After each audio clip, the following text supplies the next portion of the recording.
तेजस्वी को कन्हैया मंजूर नहीं थे, कन्हैया तो मंजूर करने को तैयार भी थे। देखिए, हम दोनों को सिर्फ एक आदमी मंजूर नहीं है, आप- मोदी जी। राजनीतिक लड़ाई और दुश्मनी एक विचारधारा और एक पार्टी से है, तो आपस में कट्टिस तो कभी था ही नहीं। ब्रेकअप था वो पैचअप हो गया।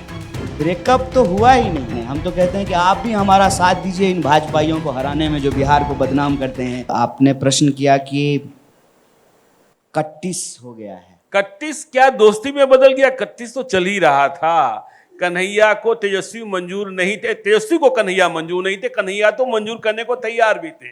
देखिए, हम दोनों को सिर्फ एक आदमी मंजूर नहीं है, मोदी जी। आप दोनों को सिर्फ एक आदमी मंजूर नहीं मोदी है। जी मंजूर जी, नहीं है। हाँ। तो मेरा ये कहना है जी। कि जब लक्ष्य एक ही है, हाँ गांधी जी का लक्ष्य भी है कि देश को आज़ादी मिले, जी। और भगत सिंह का लक्ष्य भी है कि देश को आज़ादी मिले। जेपी भी चाहते थे कि देश को आज़ादी मिले। सुभाष चंद्र बोस भी चाहते थे कि देश को आज़ादी मिले। तो सुभाष चंद्र बोस कांग्रेस से निकल करके अपनी पार्टी बना लिए, लेकिन तब भी वो लड़ तो देश की आज़ादी के लिए ही लड़े थे। बिल्कुल। जब लक्ष्य एक है, मंजिल एक है, राजनीतिक लड़ाई और दुश्मनी एक विचारधारा और एक पार्टी से है, तो आपस में कट्टिस तो कभी था ही नहीं। नहीं था। कभी नहीं था। नहीं था। अब आप लोग जो है वो कट्टिस बना रहे हैं, तो हम समझते हैं डिजिटल क्रांति हुई है, जी। सोशल मीडिया का दौर है, इंटरनेट का जमाना है। अब खाना भी जो है बिना मसाला का अच्छा नहीं लगता है, तो न्यूज कैसे बिना मसाला का? बिल्कुल बिल्कुल। तो चलिए हम मान लेते हैं कि जो ब्रेकअप था वो पैचअप हो गया। ब्रेकअप तो हुआ ही नहीं। नहीं था। ब्रेकअप तब होता जी।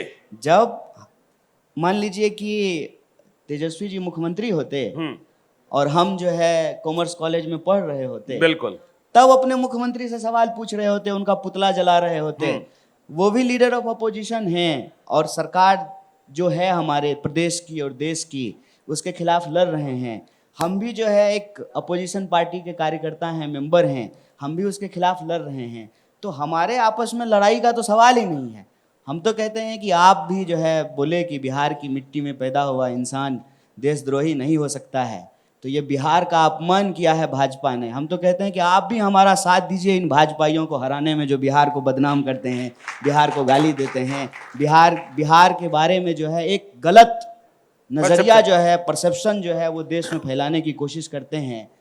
तो ये बिहार के दुश्मन हैं, ये देश के दुश्मन हैं, ये संविधान के दुश्मन हैं, ये इस देश की आज़ादी के दुश्मन हैं। और जिस किसी को भी आज़ादी पसंद है, बराबरी पसंद है, न्याय पसंद है, जो संविधान के मूल्यों में भरोसा करते हैं और जिनको आत्मसम्मान पसंद है, उन सबको जो है अपनी रीढ़ की हड्डी सीधी करके अपनी बुलंद आवाज में जो है इनका विरोध करना चाहिए। क्योंकि यह जो गठजोड़ है बेईमान धन कुबेरों का, धनाढ्यों का, करप्ट ब्यूरोक्रेसी का, करप्ट नौकरशाहों का, बिकी हुई मीडिया का और ग्राउंड पे एक्टिव, जमीन पर एक्टिव माफियाओं का, इस गठजोड़ को हराने के लिए देश की जनता को, प्रदेश की जनता को एकजुट होना चाहिए। और जब जनता एकजुट होती है ना, नेता अपने आप कॉम्बिनेशन बना लेते हैं।